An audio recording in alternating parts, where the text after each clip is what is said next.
కోల్కతాలో పీజీ వైద్య విద్యార్థినిపై అత్యాచారం హత్య ఘటనకు ఖండిస్తూ నాగర్ కర్నూలు మెడికల్ కళాశాల వైద్య విద్యార్థులు శుక్రవారం నల్ల బాడ్జీలు ధరించి ప్లకార్డులు జనరల్ దవాఖానా ముందు నిరసన ప్రదర్శన చేశారు. ఆసుపత్రి సూపరింటెండెంట్ రఘు, ఆసుపత్రి వైద్యులు మద్దతు తెలిపారు. హంతకులను వెంటనే శిక్షించాలని, పటిష్టమైన చట్టాలు రూపొందించి ఇలాంటి సంఘటనలు జరగకుండా దేశవ్యాప్తంగా రక్షణ కల్పించాలని ప్రభుత్వాన్ని కోరారు.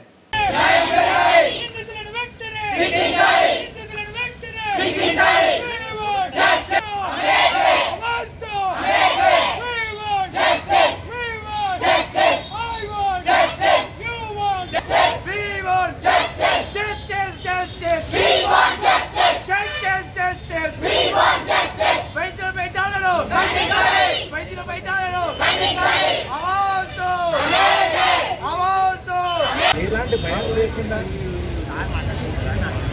వైద్యం అనేది తీసుకోవాలనేసి మేము ప్రభుత్వాన్ని కోరుతున్నాం.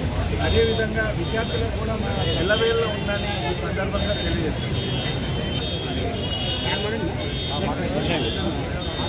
ఈ ప్రొటెస్ట్ చేస్తున్న మా మెడికల్ స్టూడెంట్సే కానీ, మా పీజీసే కానీ, ఎస్ఆర్సే కానీ, మరి మా ఫ్యాకల్టీ తరఫున కూడా వారికి పూర్తి మద్దతును ప్రకటిస్తూ మరి ఇటువంటి హీనమైన చర్యని ప్రతి ఒక్కరు ఖండించాల్సిందిగా కోరుతున్నాము.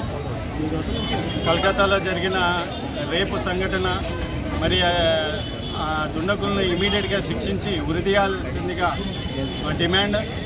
మరియు ఐఎంఏ కానీ, జుడా కానీ, టీజీజీటీఏ కానీ అందరూ కూడా డాక్టర్ల లోకం, ప్రజాలోకం కంపల్సరీగా మాకు సెక్యూరిటీగా ఉండాలని, గవర్నమెంట్ కూడా ఇమీడియట్గా స్పెషల్ ప్రొటెక్షన్ ఫోర్స్ అవుట్ పోస్టులను కూడా పటిష్టం చేయాలని, ఎందుకంటే అద్భుతమైన వాతావరణంలోనే మనం పనిచేసే క్రమంలో ఎటువంటి సంఘటనలు జరిగినా వాళ్ళని తక్షణమే శిక్షించేటట్టుగా రూల్స్ ఫ్రేమ్ చేయాల్సిందిగా గవర్నమెంట్ని ఈ సందర్భంగా మేము కూడా రిక్వెస్ట్ చేస్తున్నాము. కలకత్తాలోనే కాదు, ఇటువంటి సంఘటన నిర్భయ కానీ, అభయ ఇన్ని రకాల చర్యలు జరుగుతున్నా కానీ డాక్టర్ల మీద ఇంకా అగత్యాలు జరగటం అనేది ఘోరము.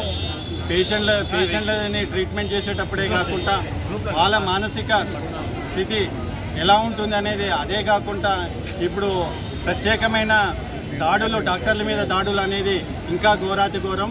మరి ప్రొఫెషన్కి పెద్ద మచ్చగా జరిగిన ఈ కలకత్తా ఇన్సిడెంట్ని తక్షణమే ప్రతి ఒక్కరూ గమనించి మరి పొలిటికలే కానీ, గవర్నమెంట్ తరఫునే కానీ అన్ని రకాల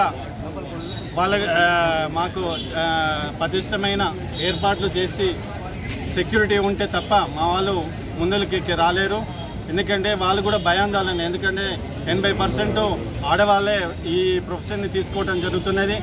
మరి గ్రామీణ ప్రాంతాల్లో కూడా వైద్య కళాశాలలు రావటము, గంజాయి ఇటువంటి వాటిలలో ఆల్రెడీ కొన్ని మైనర్ ఇన్సిడెంట్స్ జరుగుతున్నాయి. సో ఇటువంటి పునరావృతం కాకుండా పోలీస్ వ్యవస్థని, ఇంటెలిజెన్స్ వ్యవస్థని చాలా పటిష్టంగా చేయాల్సిందిగా కోరుతున్నాము. మా వాళ్ళకి మేము పూర్తి సంఘీభావం తెలుపుతున్నాము.